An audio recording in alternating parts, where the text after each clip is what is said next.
En environnement, Greenpeace Africa et une coalition d'une vingtaine des ONG de défense de la nature de la RDC et de la République du Congo-Brazzaville appellent à la fin de toute activité industrielle dans le tourbière de la cuvette du bassin du Congo. Dans une déclaration faite mardi à la presse, elle déplore l'exploitation pétrolière et agricole industrielle dans cette zone qui protège l'écosystème, une exploitation qui entraînera des pression anthropique et menacerait la vie de peuples autochtones.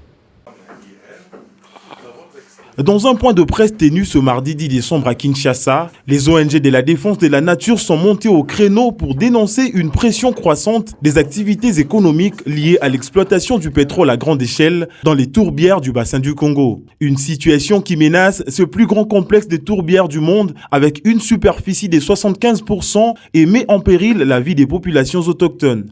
À ces jours, les stocks de carbone forestier du bassin du Congo sont estimés à 70 milliards de tonnes, un élément essentiel pour la stabilité du climat mondial, a rassuré au chevalier de la plume Irène Wabiwa de Greenpeace Africa.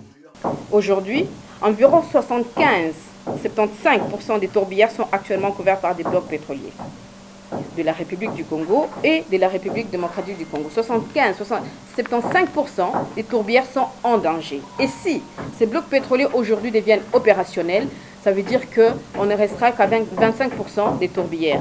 Et on ne peut même pas encore parler des impacts indirects que les 65% pourraient amener sur les 25% autres.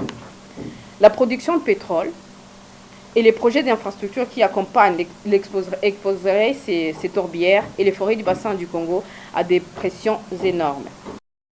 Afin de préserver cette énergie vitale, ces organisations pour la défense de l'environnement de la RDC et du Congo-Brazzaville recommandent ce qui suit.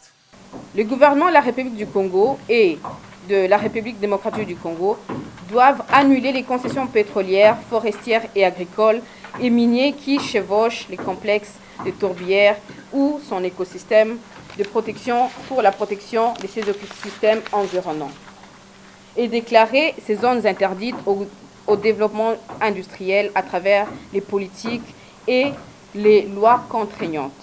Ils doivent élaborer un plan de protection des tourbières fondé sur les droits et veiller à ce que les représentants des habitants des forêts jouent un rôle clé dans l'élaboration et la mise en œuvre de ces plans.